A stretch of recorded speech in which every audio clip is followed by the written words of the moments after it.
ये कहना चाहता हूँ कि 1917 23 तारीख 9 महीने 23 तारीख को बाबा साहब ने इसी जगह पर संकल्प दृढ़ किया। क्यों किया कि बाबा साहब को मकान किसी ने नहीं दिया।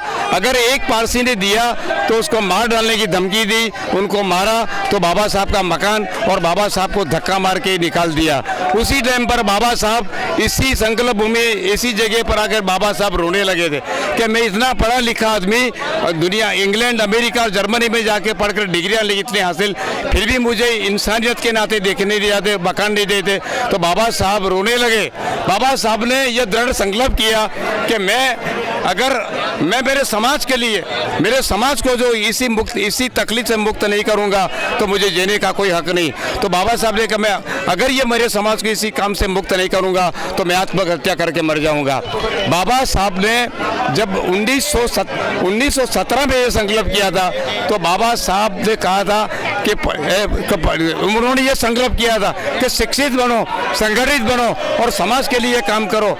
आज 5000 साल से इन दलितों को गुलाम से बदतर रखा। अमेरिका के जो गुलाम लोग हैं इनके साथ छुआछात नहीं रखते, यहाँ पर छुआछात रखते थे।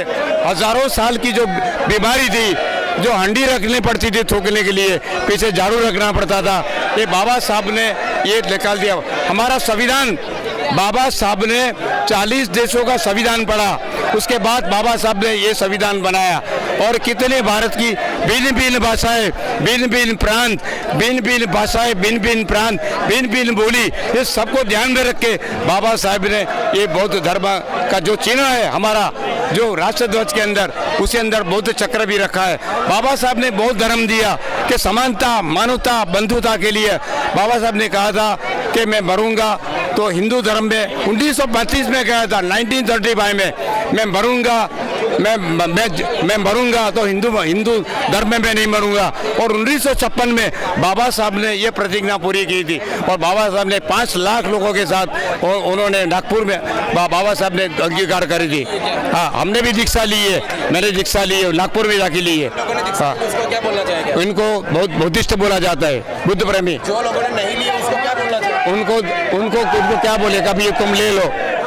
उनको ये बोलते हम यही करते हैं, हम तन मन धन से ये काम करते हैं, हम बुद्ध विहारों में जाते हैं, लोगों को समझाते हैं। बाबा साहब की हिस्ट्री लोगों को इनकी किताबें देते हैं, भगवान बुद्ध की किताबें देते हैं कि पढ़ो, लोगों को पढ़ाओ।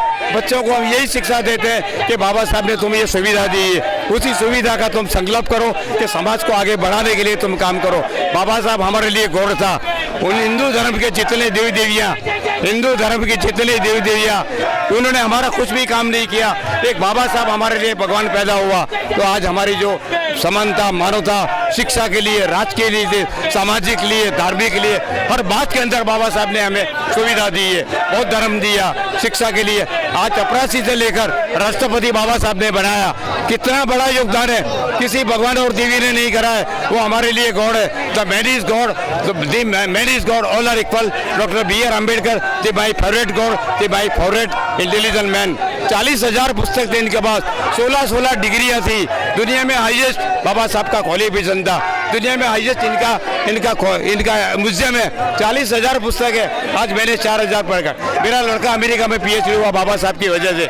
मेरे लड़के की औरत भी आज अमेरिका में PhD करी। मेरे बच्चे, जो मेरी लड़की है, मेरी 80 साल की उम्र है, वो भी सब आज ग्रेजुएट है। मैं मेरे बच्चों को मैंने पढ़ा, हमारे समाज में सबको पढ़ा दे, एजुकेशन के लिए दान करते, मदद करते। तो पढ़ो लिखो तो आगे बढ़ोगे। आप लोगों ने मुझे सहकार दिया, सुना, आपका मैं धन्यवाद देता हूँ।